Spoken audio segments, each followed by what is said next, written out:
today. I apologize for not having put out another video last week. I have all the footage on my laptop. Can't get the program to load to edit and put it out, so still working on that. I have a couple of experiments that'll be coming up. I've created one of the heaters that people use that's good for an off-grid heater using the terracotta pots. I'm going to put some candles under here. Right now it's not cold enough to warrant something like that, but my plan is to try it out by the end of the week. We're supposed to get some cooler nights in again, and I just want to see if it maintains a temperature or helps raise a temperature. This greenhouse is only 6 foot by 9 foot, so it's not that big. So I'm hoping something as simple as this will help with some heat, because I don't have like a gas heater or an electric heater that's in here. Today we're going to do some updates on our seeds. I'm going to feed the leaf lettuce that's in the white container back here, because that soil is old soil from last year. I'm not noticing any real growth in the lettuce sprouts, so I think if I feed it, it might help it. And then I have my chickens outside, and they're scratching through last year's soil in the totes, picking out any grubs or any bugs that might have crawled in there to nest over the winter. So I'm letting my chickens do that work, and if I can catch them out there actually doing something, because they're birds, they get to do whatever they want. But if I can catch them out there doing something, I will definitely get some footage of that as well. You can see I have the window right here open. I also have the door open because it's 99 degrees in here. It is 61 degrees outside, which is very warm for winter in the mountains. This is not typical or normal. We're supposed to be getting the solar panel to power this greenhouse sometime this week. Once we have that, then I'll be able to use the fan that's up here to circulate air through and help keep things at a decent temperature. But my goal right now is not to let it get up above 100 in here. And so every day I come out, I open a window, I flip open the vent. Today I'm leaving the door open as well. Hopefully we'll get to a point where I can just have that vent running and open up that vent in the mornings. I still have to close everything up at night because it still gets cold at night, down into the 20s and 30s. So yeah, that's what we're doing today. I'm glad that you guys came back to watch. I will cut away from here and we will check on all the seeds and the sprouts. Okay, let's start right here with these pots. Any sprouts that you currently see sticking up are sprouts that were planted January 14th, so they're about 3 weeks old now. They're doing good. You can see the growth in here. They're starting to get their true leaves. On the kale and the Swiss chard, the empty cells I reseeded on the 5th of February, so just a couple of days ago. So these were all reseeded. You've not seen any growth there, of course. It's only been 3 days. The parsley and the cilantro have been reseeded, so they don't show any growth yet. These are from the original planting on January 14th, but I did reseed the rest of these. And then I have my one broccoli growing here, but I did reseed the rest of these. I usually water this about once. I usually water these about every other day. Some nights I cover up these four with trays to help hold in the moisture. But I don't cover this one up anymore because it's got a lot of sprouts and I don't want to do anything that's going to hinder or cause any kind of over moisture on the leaves and stuff. So, but I'm going to be watering all of this today. So let's check out the experiments in the onions. All right, here we are with our onion seeds and our set of experiments right here. I've kept the onion seeds covered. So let's see what they look like. My little things fell off over here. But these were planted on January the 29th, so they're just a little like 8 days. But you can see right here, I've got some sprouts coming up. Right here, looks good. These corner pieces dry out more, so they may take a little longer to sprout, but I have a lot of high hopes for this. And then over here, in here, I don't know if you can see it, but I do have a sprout of arugula in this bag. This bag, I do not see any sprouts. I'll keep watering it though. I do see a couple of small sprouts coming up in my green onions here. So I'll keep taking care of this. This holds moisture pretty well. This dries out pretty quick because it's open. This right here holds deep moisture, but the top dries out pretty quick. I don't see any sprouts in any of my peppers yet. I'll be adding water to them. I usually water them like every other day. The tubes with the arugula in it, I haven't seen anything sprout yet. They dry out really fast. The star of the show of the experiments, though, is my one radish that I planted right here in this mushroom can. So I'm really pleased with it. So I'm going to water all of this down today real good. I'll probably cover the onions back up in the plastic though, because I want to keep as much moisture in here until I get more sprouts. And then let's look at our lettuce.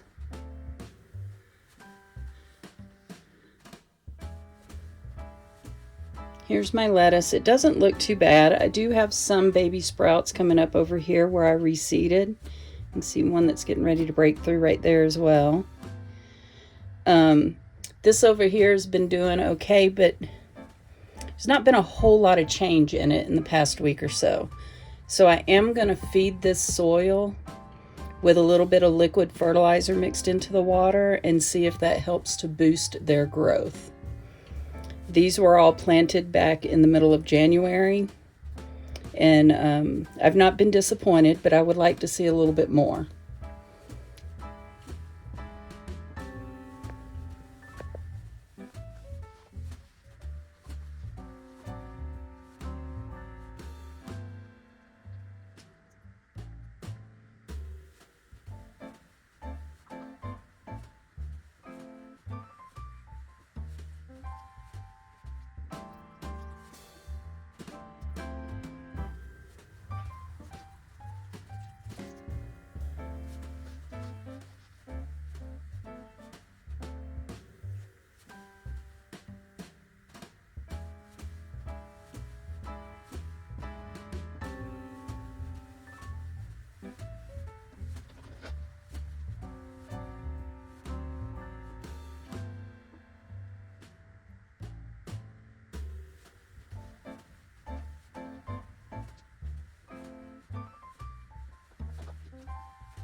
All right, for feeding this particular bed, I'm just going to use some liquid plant food I had from my aquaponic AeroGrow that I used in the house last year. And what it says for filling it up is it uses directions based on gallons. So it says 4 milliliters per gallon for each watering. And it says do not overfeed plants. What I'm going to do is I'm going to put about a half of this can with water, and then I'm probably going to do 1 capful of this in this, and then I'll use it to water. And I'll try not to water directly on the leaves This has a self-watering tank underneath, so it'll hold some of it. But that's what I'm going to do with this right here. So let me go ahead, get myself about a cap full.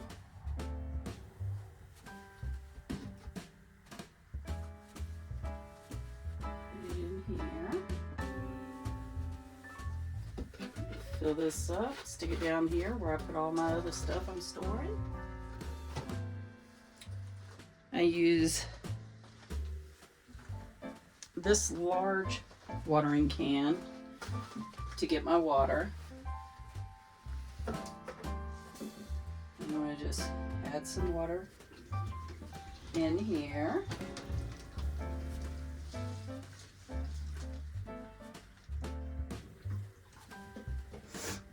About like that. And then I'm gonna just come in here, try to avoid getting directly on the leaves. I don't know if this stuff would burn it, but you want to be careful. So there we go. And that's going to be the feeding of this one. I'm going to go ahead, put plastic back over the onions. I'm probably going to use a Ziploc bag to kind of cover up the cardboard tubes to see if that helps. And we'll go from there. I've had people ask a little bit more information about like what our homestead is like. We are not off grid in any way. I mean, we do have well water. We have a septic tank. We're not hooked up to like a city sewer or anything, but we do get electricity from the city. But I have my chicken coop here. That little green pipe that's right here, that is a feeder. I can put their mix in there and it lasts about 4 to 5 days. It just depends on if I'm giving them a lot of extra stuff or not. And I don't know if you can see, but my pet wild birds are over there. They are a menace to society. They are not scared of us. They're not scared of my chickens. They do what they want, when they want, and they just exist. I keep my chicken run completely covered. This is a shade cloth. I don't keep it covered necessarily for them to have shade, but we have a lot of predatory birds out here, hawks, ravens. We have a pair of bald eagles, kites, different things. So and owls. I like to keep it completely covered so that my chickens are safe. I use straw as a bedding because everything out here is this clay dirt. And when it snows and the snow melts, or when it rains, it just turns into clay mud, and it cakes on everything. So I keep it all covered. If you see these ginormous rocks right here, excuse the buckets. You live in a world of buckets when you live on a homestead. All of these rocks, that's what's underneath our ground, about maybe 1.5 feet down. It's solid basalt. This area was very active with volcanoes thousands and thousands of years ago. All of those mountains that are over here, those are all cinders. So they're all like volcanoes. They're completely dormant, of course, but what they're made up of is cinders.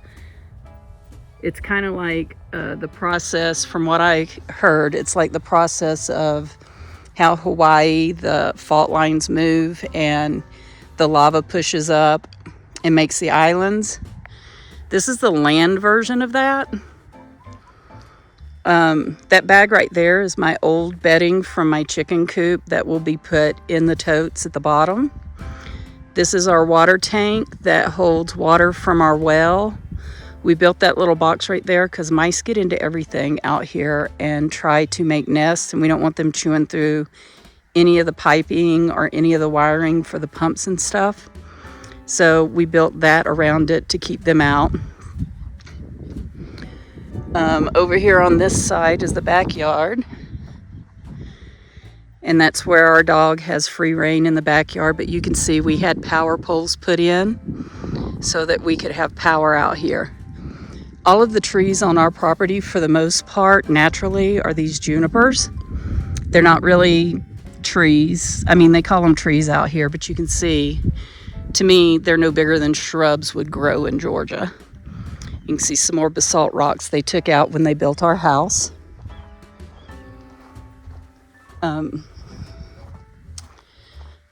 I put my chicken coop and run right here because it's just on the other side of the garage from our house, so it's kind of close to where I'm at.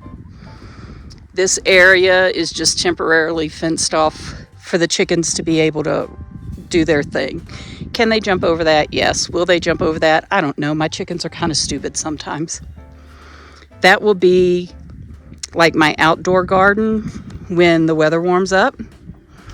I have my backyard discovery willow greenhouse right here. It's 6 foot by 9 foot. It's not that big. But it's just me and my husband. I don't need anything that big. And this tall wall right here is facing south. That right there is our actual well where they dug the well. They only had to dig about 125 feet. Our entire 10 acres is fenced off with barbed wire fencing. We'll build this up and have a taller fence for the outside garden area that's behind here. Right now it does get a lot of shade because the sun is still lower to the south, but during the summer months, during peak growing season, the sun will be overhead. It will not be casting a shadow like that. And this is just for outdoor growing in the 154-day growing season that we typically have. This is our 10 acres that go out around here. The soil down there on the lower part is completely different from what it is up here. And you can see the darker colored weeds, shrubs that have grown down there. It's probably a better growing soil, but it's too far away from my house for it to be my garden area. We do have a great view of the mountains,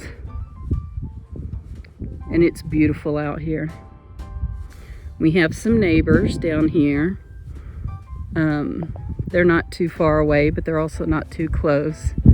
Those big buildings over there are actually across the highway from us. And then we have some neighbors that live on the other side of the road over there. They have baby cows, and the baby cows are cute. So yeah, that is us.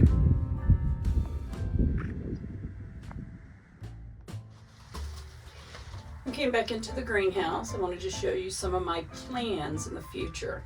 We did not seal this wood when we first put it together. We will be sealing it in the near future, both on the outside and on the inside.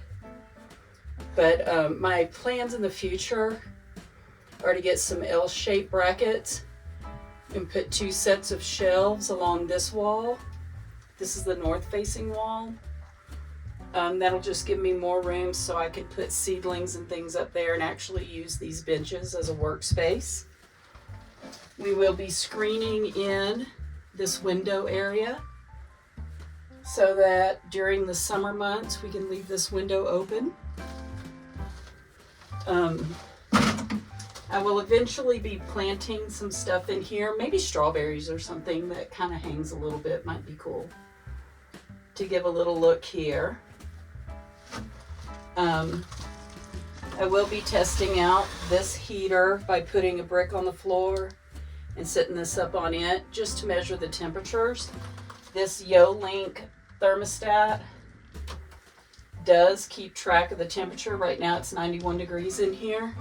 The humidity is 11%.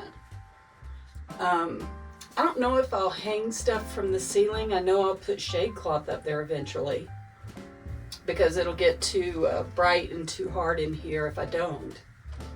My plan is to grow in buckets down here and buckets over there. Maybe have some buckets down here of things, and then have some things growing up here in smaller pots, and then have my extra smaller pots up here. But like maybe some herbs right here, I don't know, because I'm going to have the outdoor space as well. Once we get the solar panel, the solar will run through here and attach to this power port that is right here. And this will run the thermostat that controls that fan. And I can set it to, like, say 90 degrees and then have the fan blow so it doesn't get too hot in here. So that is my next set of plans for this particular greenhouse. So I hope you enjoyed this video. If you did, leave a like. If you haven't subscribed, it would be nice if you subscribed. But this is more as a personal vlog for myself. And also I share things with my mom. Hi, Mom. She lives in Georgia, so this is a way for her to kind of watch what's going on. And she calls me and gives me advice, and I love every bit of it because she has a lot more knowledge than I do. So I respect that from her. So that's the main reason I do these videos. So if you're enjoying them, if you live in the area or you're considering moving up to the White Mountains, follow along this season and see what works and what doesn't work for me for my garden. Thanks for watching. Bye-bye.